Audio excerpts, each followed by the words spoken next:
So this could definitely be something that makes people upset. Okay, and I fully know that going into this video, but I have to stand by with what I feel. And I've talked about Wonder Woman 1984 in the past. We've reviewed it, we've discussed it, we've discussed certain like plot elements, things that don't make sense. But this time I want to take a look on the idea of how they treated men in this movie. I don't even know what I titled it at this point, but I want to have that kind of talk. And I got to be very careful with my words because we all know YouTube hates this kind of stuff, right? So while I've not really been affected all that much, and I know by saying that I immediately now have a target on my back, right? I know one day I will. I really do, and so I do have to be careful with what I say. So we're gonna kind of tiptoe around words, around maybe even feelings and thoughts, but I do want to nail the general idea that they were 100% anti men, okay? And saying that in the, I guess, the nicest way possible. Now, before I get too far into this, I do just want to say if you guys do like this stuff, and I greatly appreciate all your support, and it seems like people do like these more risky kind of passionate videos, make sure you guys are subscribed. Make sure you guys have the bell icon turned on so you know when all these videos go up. If you guys want to follow me on Twitter, I'm a little bit more free on Twitter. Podcast Now 15 is my Twitter handle. Link for it's in the description below, or again, you can just look me up on Twitter. All right, I know this is going to make people mad because then there's also going to be people that just flat out don't believe it, don't think that it actually happened, and they could have been blinded to it. They could have not thought about it. They could have said, well, yeah, they did do the things you're going to talk about, but it doesn't really mean anything. You look at Wonder Woman, the original Wonder Woman, and I think what made it so special is because when movies fail that have like female centers, one of the main things that the media always likes to throw out there is that men didn't go see the movie. Multiple times movies leading into the release, they'll say, we don't need men. I mean, Brie Larson's very famous for saying that, right? Like, we don't need men basically to see our movie. And I'm not saying like Captain Marvel failed, because I mean it made a lot of money, but if these movies did fail, and some movies have, and they'll say, men is the problem, it's because men didn't see the movie, but you told us going in that we shouldn't see it, and then when the movie bombed, you said that it was because of us. And that happens a lot. And I really think just in order to see that, you just have to look. You just have to honestly be like, aware of it, because it happens all the time. And I just don't think everybody always gets it. So for Wonder Woman, one of the main things that made it good, like amazing, I loved the original, 2017's Wonder Woman, is that is how you do a female-led movie, okay? There's nothing wrong ever with having a female lead your movie. There's nothing wrong at all with having a minority leading anything. Any race, any skin color, anything. It doesn't matter. But the point is, you need to do it right. It shouldn't be about who they are in terms of, again, their race or their gender, etc. It should be about who the character is, who the story is, right? That's how you make a good character. That's how you make a good movie, just in general.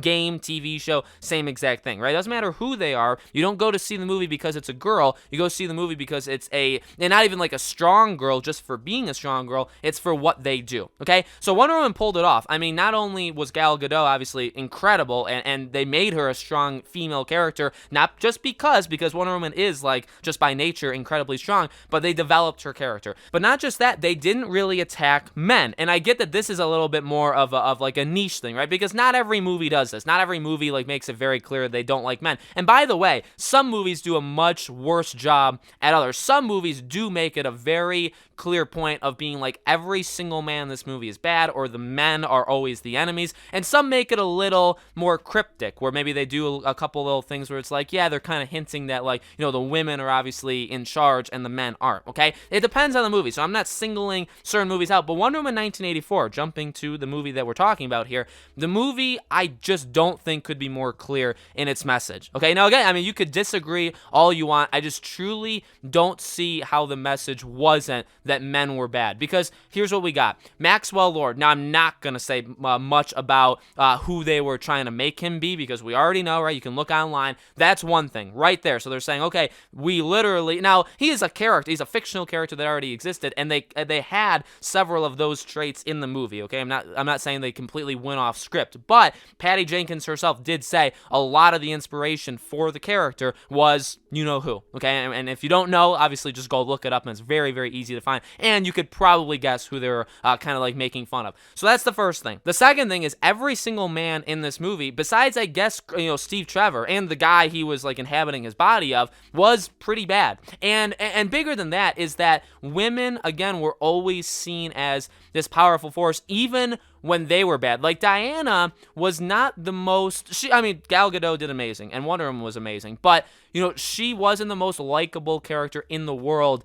in this movie. Like, the stuff she was doing with Steve, you understand it, but they never made note of and we talked about this before, like the body possession of Steve. So he literally inhabited another person. That person could have had a family. He could have had children. He's gone missing. You're doing things with him that we won't really talk about, right? And it's not actually Steve Trevor. It's another person's body. Only Diana sees him as Steve Trevor. And she never so like I get it, like she loves him, and I get like that moment where she has to let him go. I actually was like emotionally impacted by that. I almost had tears. Like, it was a really well, I think, pulled off scene.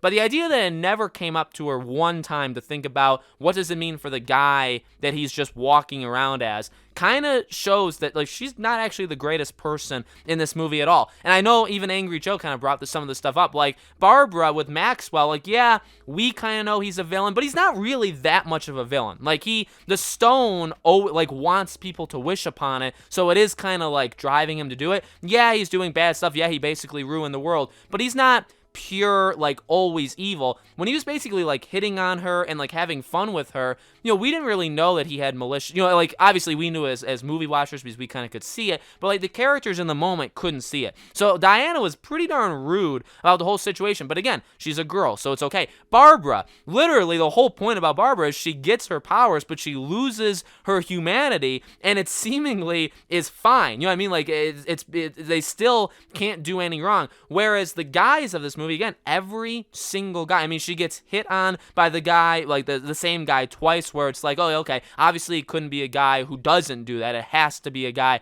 like that who is going to hit on her, because not every guy is like that, but we know that, of course, the idea is every guy is like that, right? And that's why they did it. But the biggest thing to me is the wishes. The wishes is what kind of signified to me what they were trying to go for. Now, yes, I'm not saying that no woman, no, like, girl or no woman in this movie asked for a bad wish, because there was the one wish that basically asked for, like, all of the Irish people to be taken back or whatever, and ended up happening there, right? Like, she was obviously bad, but, like, every single guy they showed did something horribly stupid with the wish. It does go more into the discussion too of, you know, like, when you come with the wishes and the whole, like, they renounce their wish, everybody wished for something negative. Nobody wished for world peace or their grandma to beat cancer or, like, a tumor to disappear. Nobody said that. Everybody wished for nukes. Everybody wished for, you know, weaponry. Everybody wished for war. That's what everybody wanted, right? Because if you ask me what I wanted, obviously I would wish for the worst possible thing, because I'm just an evil person, and that's what everybody in this movie did. Okay,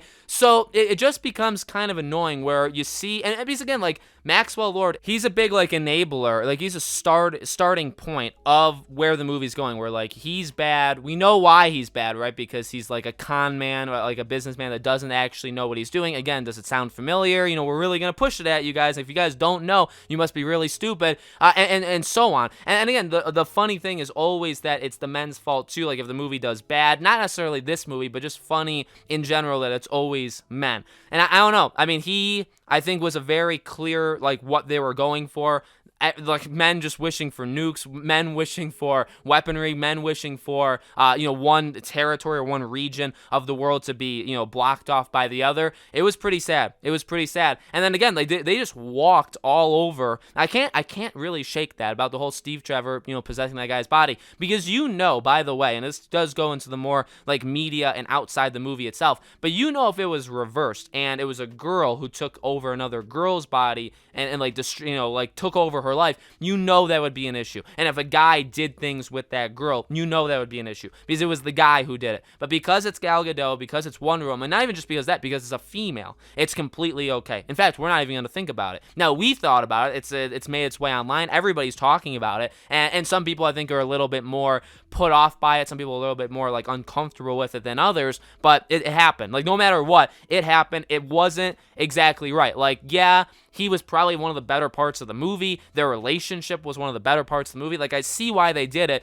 but the idea of how they did it was pretty alarming. Also, like the mall thing too, like the men. Did you notice? Actually, this is something, I don't know if Angry Joe brought this up or somebody else. Did you notice in the beginning of this movie? This is a good example too. In the beginning of the movie, in the mall, obviously Wonder Woman stops the 4 burglars, but they were robbing a woman who fully knew that she was dealing, black market things in the back room. So the girl that was running the shop, whether she was a worker or like an employee or she was the owner, she's at fault too. But of course, it's only the guys who stole it. Now, again, they stole, and she doesn't want them to have what they took. But like that girl's at fault too. And also in the beginning of the movie, when those girls rob now they don't rob like the convenience store, but they steal things. They steal things from the convenience store. They run out the street, and it's played for laughs, like haha, like they got the guy, and then they knock into the bride. She saves the bride, but she doesn't stop the people who stole from the store. Why? Well, did you notice their gender? It's because they were girls. And that, again, there's small things, and that is always the case. That's why people always say, that's why the people that are against it will say, like, well, I just don't believe it, or what made you think that? Or like, that's too small of a thing, like it doesn't actually matter. Yeah, that's too small, but throw in the next thing, throw in the next thing, throw in the next, it's like the SpongeBob, and the next thing, and the next thing. Throw all those things in, and it's not just an isolated incident. It's not just one thing anymore. It's an entire thing.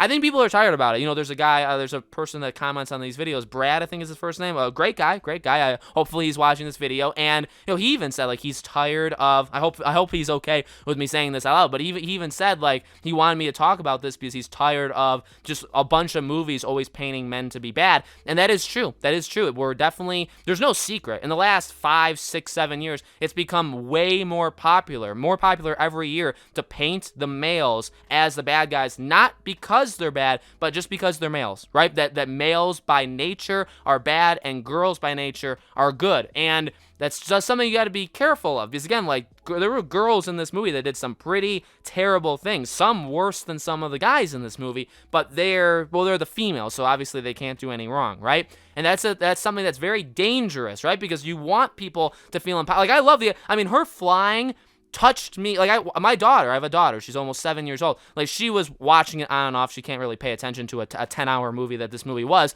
but she was flying. Like she had her jaw open, like she was watching the movie. And I'm not a girl, but I can tell, like, yeah, for a female, seeing something like that for the first time is absolutely incredible. Like, I get that. I got that in that moment. Like, it was insane. And that's good. You want to make people feel empowered, but to put somebody down just because of their gender, well, like, would you like it if we did that with girls? Would you like that if we did it with a different race, right? No, it's not. In fact, you would call it certain names. But because it's done to normally white males, then it's not a problem, okay? And that's probably as specific as I can get in words without YouTube getting too mad. So let me know, guys, in the comments below, what do you think? Do you think this movie was a little not treating of men the greatest way? Let me know. As always, make sure you guys are subscribed to the channel. Hit the bell icon so you guys know when these videos go up. Again, if you want to follow me on Twitter, PodcastNow15 is my Twitter handle. Would love to have you guys over there. Thank you for watching. If there's anything else you guys want me to talk about, about Wonder Woman, I'd love to do more topics about it, even topics like this. Let me know in the comments, okay? Thank you for watching, and I'll see you all on the next video.